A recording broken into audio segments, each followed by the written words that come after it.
नमस्कार, जय हिंद साथियों। मैं आशीष रांगे आपके अपने YouTube channel new commando defence academy Jaipur में स्वागत करता हूं। दोस्तों, आज की इस वीडियो में हम लोग भारत के नक्शे को समझने की कोशिश करेंगे। यानी कि भारत के नक्शे पे जितने भी राज्य हैं या केंद्रीय शासित प्रदेश हैं उनको याद करने की कोशिश करेंगे।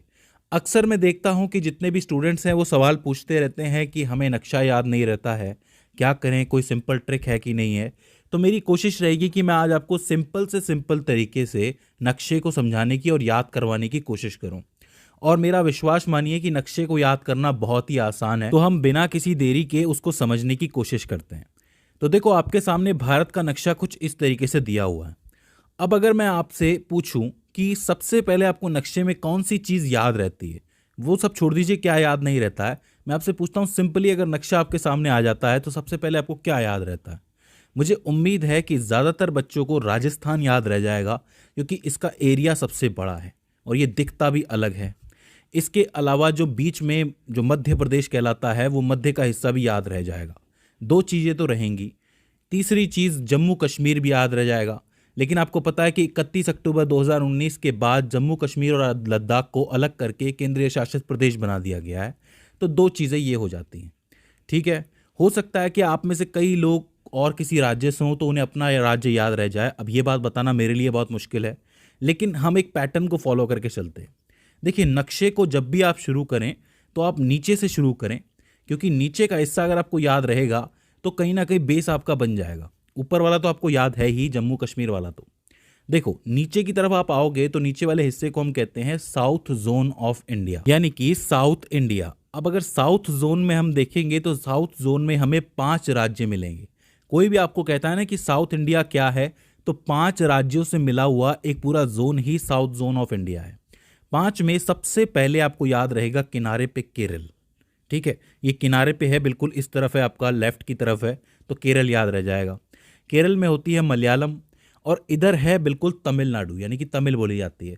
तो मतलब आप समझ लो कि मलयालम और तमिल साथ साथ हैं, तो आप केरल, तमिलनाडु। ऊपर आप आओगे तो कर्नाटक, आंध्र प्रदेश, और आंध्र प्रदेश से कौन निकला है? तेलंगाना निकला है। इन पांचों को मिला दोगे तो साउथ जोन बन जाएगा। बताओ, कोई दिक्कत है क्या? केरल है, तमिलनाडु है, कर्नाटक है, आंध्र प्रदेश है, और आंध्र प्रदेश से निकला तेलंगाना। ये चीज हो जाती है। अब देखो, ये तो साउथ वाला पार्ट हो गया। अब हमें ऊपर जाना है, तो अब हम वेस्ट की तरफ चलते हैं। और वेस्ट में आपको दो चीजें याद रखनी है, एक है महाराष्ट्र, एक है गुजरात। देखो, सारा का सारा व्यापार जो है हम लोग समुद्र से करते हैं, और गुजराती लोग जो है व्यापार के लिए फेमस होते हैं। तो समुद्र के पास हमेशा गुजरात रहेगा। इसके अलावा महाराष्ट्र रहेगा, क्योंकि सपनों की नगरी है तो समंदर से होके ही गुजरेगी। तो महाराष्ट्र और गुजरात याद रखने में कोई दिक्कत है? अब गुजरात में इतना व्यापार कर लिया, महाराष्ट्र से इतना काम कर लिया, तो सीधी सी बात है, एंजॉय करने भी जाना है, थोड़ा घूमने भी जाना है, तो आ जाता है आपका गोवा। अब गोवा की खास बात यह है कि क्षेत्रफल की दृष्टि से ये सबसे छोटा राज्य है। तो समझो कि महाराष्ट्र और कर्नाटक के बीच में कहीं दबा हुआ है समंदर के किनारे गोवा। तो आपका साउथ जोन कंप्लीट हो जाता है, वेस्ट जोन कंप्लीट हो जाता है। याद रखना, वेस्ट जोन के लिए हमने राजस्थान को भी ले लिया है, तो राजस्थान, गुजरात, महाराष्ट्र से वेस्ट याद रख सकते हैं, और नीचे के 5 से साउथ याद रख सकते हैं। अब इसके बाद हम ऊपर चलते हैं, यानी कि ऊपर नॉर्थ की तरफ। अब नॉर्थ में मैंने आपको लद्दाख बता दिया, जम्मू एंड कश्मीर बता दिया। अब देखो, राजस्थान की जो बोली है वो मारवाड़ी है मेनली, और मारवाड़ी जो है वो कहीं ना कहीं हरियाणवी से मिलती है। तो ये आपस में ही है, मिले हुए ही हैं। तो सीधी सी बात है कि बोली की वजह से हम याद रख सकते हैं कि राजस्थान के पास है हरियाणा। अब हरियाणा की हल्की सी बोली पंजाब से भी मिलती है आगे चल के, तो आगे पंजाब आ जाता है। और पंजाब की सीधी बोली जम्मू एंड कश्मीर से नहीं मिलती है, लेकिन हिमाचल थोड़ा पहुंच जाता है वहाँ पे, तो हिमाचल प्रदेश आ जाता है। तो ये 3 जुड़े हुए हैं, हरियाणा, पंजाब, हिमाचल प्रदेश। याद रखना, हरियाणा, पंजाब, हिमाचल प्रदेश। अब चूंकि हम नॉर्थ में आए हैं, उत्तर के पार्ट में आए हैं, तो उत्तर से जुड़े हुए 2 राज्य हम याद रख सकते हैं। एक तो उत्तर प्रदेश है, लेकिन पूरा उत्तर प्रदेश ये नहीं है, इसमें एक छोटा सा टुकड़ा, एक छोटा सा खंड अलग है, जिसको आप कहते हो उत्तराखंड। तो उत्तराखंड, उत्तर प्रदेश साथ में याद रखा जा सकता है। तो नॉर्थ में क्या क्या है? जम्मू एंड कश्मीर है, लद्दाख है, इधर से 3 है, हरियाणा, पंजाब, हिमाचल प्रदेश। भाषाओं से याद रख सकते हो, और सबसे बड़ा राजस्थान तो है ही। तो उत्तर प्रदेश, उत्तराखंड हो जाता है। यहाँ नहीं जाना, यहाँ नेपाल है, नेपाल से अपने कोई लेना देना नहीं है फिलहाल। ठीक है, अब देखो, हम नीचे से ऊपर आए हैं। अब सीधी सी बात है कि हमारा जो शरीर होता है उसमें इस जगह पे लेफ्ट में, थोड़ा सा हल्का सा लेफ्ट में क्या होता है? हार्ट होता है, हार्ट का मतलब होता है दिल, तो दिल से निकलती है दिल्ली। अब दिल्ली जो है वो आपको बहुत छोटी सी जगह मिलेगी, क्योंकि दिल्ली कोई राज्य नहीं है, लेकिन फिर भी सबके लिए ज़रूरी है, सीधी सी बात है, सारे काम वहीं से चलते हैं। तो आपका हरियाणा और उत्तर प्रदेश के यहाँ पे कहीं आपको दिल्ली मिल जाएगी, सिर्फ यहाँ पे आपको डिनोट करना है कि दिल्ली यहाँ पर है, ठीक है। तो आपका नॉर्थ जोन भी पूरा हो जाता है, वेस्ट जोन भी पूरा हो जाता है, साउथ जोन भी पूरा हो जाता है। आइए अब थोड़ा नीचे की तरफ चलते हैं। यहाँ आपको आंध्र प्रदेश है, आंध्र प्रदेश से जब आप आगे जाओगे ना, तो 3 ऐसे राज्य मिलेंगे जिनकी बोलियां बहुत ज़्यादा मिलती हैं और बिल्कुल लाइन से चलेंगे वो राज्य। एक आता है आपका उड़ीसा, इसके ऊपर आता है आपका झारखंड, और इसके ऊपर आता है आपका बिहार। बिहार, झारखंड, उड़ीसा मिलते जुलते हुए से राज्य लगते हैं, कोई दिक्कत नहीं होनी चाहिए। और इन सब से अलग थोड़ा सा वेस्ट में चला जाता है आपका वेस्ट बंगाल। वेस्ट बंगाल के राइट में मत जाना, वहां पे आपका बांग्लादेश आ जाता है, ईस्ट बंगाल आ जाता है, उसको छोड़ देना, वो अलग है। हमें सिर्फ ये याद रखना है कि उड़ीसा, झारखंड और बिहार की एक लाइन है जिससे राइट की तरफ आपका वेस्ट बंगाल पड़ता है, ठीक है। अब देखो, उड़ीसा, झारखंड और बिहार की एक लाइन बन रही है, मध्य में मध्य प्रदेश है ही, राजस्थान, गुजरात, महाराष्ट्र जुड़े हुए हैं, उत्तर प्रदेश, उत्तराखंड जुड़े हुए हैं, इधर से पूरा साउथ जुड़ा हुआ है, तो बीच में ये जगह रह गई। तो ये इन लोगों का क्या 36 का आंकड़ा है क्या? जी हाँ, ये है आपके नाराज फूफा जी, यानी कि 36 के आंकड़े वाले छत्तीसगढ़ साहब। तो इनको आप अलग से याद रख सकते हो कि इनके साथ कोई लाइन नहीं है, ये अकेले रहते हैं। कभी कभी ये झारखंड से बना लेते हैं, कभी ये उड़ीसा से बना लेते हैं, कभी जीजा जी मिल जाते हैं, कभी साले साहब मिल जाते हैं। फूफा जी को खुश रखने के लिए हर कोई कोशिश करता है।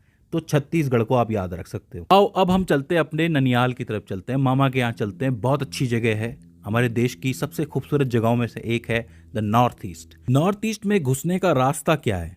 वेस्ट बंगाल है। ये जो वेस्ट बंगाल है, यहाँ से घूम के एक रास्ता नॉर्थ ईस्ट की तरफ जाता है, मगर उससे पहले 2 देशों के बीच में एक जगह फंसी हुई है जिसका नाम है सिक्किम। सिक्किम आपका नेपाल से भी जुड़ा है और भूटान से भी जुड़ा है। इसका मतलब यह है कि 2 देशों के साथ ये अपनी सीमाओं को शेयर कर रहा है। काफ़ी इंपॉर्टेंट जगह है, लेकिन थोड़ी सी हट रही है, इसीलिए यहाँ पे है, इसको याद रखना है। अच्छा, वेस्ट बंगाल से जो रास्ता जाता है उसको आप कहते हो चिकन नेक, और चिकन नेक से आप अंदर घुसते हो तो आपको बहुत खूबसूरत जगह देखने को मिलती है, असम और मेघालय। देखो, असम के नाम से आपको चाय याद आ जाएगी। अब चाय की पत्ती असम में उग रही है, लेकिन चाय में थोड़ा पानी भी तो डालना पड़ेगा ना भाई। इतने अमीर तो नहीं है हम लोग कि सिर्फ दूध डाल के पिएं, और मोटी चाय तो हजम भी नहीं होती, मुझे तो नहीं होती, आपको होती होगी। तो मैं पानी डालता हूँ, और पानी डालने के लिए हमें पानी चाहिए जो हमें मेघालय से मिलता है, क्योंकि वहाँ पे मेघ बहुत है, पानी बहुत बरसता है, सीधी सी बात है। तो असम, मेघालय, चाय पानी याद रह जाएगा। पूरे के पूरे देश के दिन की शुरुआत यहीं से होती है, चाय पानी से ही होती है, ठीक है। हाँ, कुछ लोग कॉफ़ी भी पीते होंगे, वो एक अलग बात है। चलो आगे चलते हैं। अब यहाँ पे आपको 2 राज्य सिंपली याद रह सकते हैं जो कि नीचे की तरफ हैं आपके। एक है मिजोरम और एक है त्रिपुरा। मिजोरम का मी और त्रिपुरा का त्र तो बनता है मित्र। ये दोनों आपस में दोस्त हैं, तो आप ये कह सकते हो कि इनको याद रखना बहुत आसान है, मित्र हैं नीचे नीचे। बेस्ट फ्रेंड वाली फीलिंग आती है इनको देख के। मिजोरम त्रिपुरा, मिजोरम त्रिपुरा। इसके बाद 3 जगह आपकी खाली बचती है। एक आपका ऊपर आता है अरुणाचल प्रदेश, इसके बाद नागालैंड और इसके बाद मणिपुर। तो आप एक लाइन से भी याद रख सकते हो इसको, अरुणाचल प्रदेश, नागालैंड, मणिपुर एक हो गया, मिजोरम, त्रिपुरा, मित्र एक हो गया। तो मतलब नॉर्थ ईस्ट में 3 पार्टियां हो गई। एक है आपका चाय पानी यानी कि असम और मेघालय, एक हो गया आपका अरुणाचल प्रदेश, नागालैंड और मणिपुर, ये 3 अलग हैं। एक आपका मित्र हो जाता है यानी कि मिजोरम और त्रिपुरा।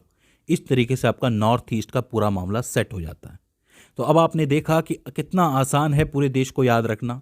नीचे से आपका साउथ जोन है, इधर आपका वेस्ट जोन है, ऊपर आपका नॉर्थ जोन है। नॉर्थ जोन में एक अलग से चल रहा है उत्तराखंड और उत्तर प्रदेश का। इधर आपकी एक लाइन चलती है उड़ीसा, झारखंड, बिहार की। यहाँ पे वेस्ट बंगाल थोड़ा अकेला है, और बीच में फूफा जी तो हैं ही आपके छत्तीसगढ़ वाले, तो कोई दिक्कत ही नहीं आती है। तो अब मुझे उम्मीद है कि आपको पूरा नक्शा याद हो गया होगा। लेकिन एक मिनट, एक चीज़ अभी और बाकी है, वो है एक हमारा लक्षद्वीप और एक हमारा अंडमान निकोबार। इसको तो याद रखना बहुत ही आसान है, क्योंकि ये थोड़ी सी अलग अलग थोड़ा सा रहते हैं, थोड़ा समुंदर के किनारे रहते हैं, थोड़ा बीच में रहते हैं, बीच ही बीच है यहाँ पे। इसको याद रखना बहुत मुश्किल नहीं है, ठीक है। सो आपको याद हो गया होगा, लक्षद्वीप है, अंडमान निकोबार है। अगर इसके बाद भी इसके अंदर आपको कोई दिक्कत आती है, कोई क्वेरी आती है, तो आप हमें कमेंट सेक्शन में बता सकते हैं। तो दोस्तों, आज की इस वीडियो के अंदर बस इतना ही।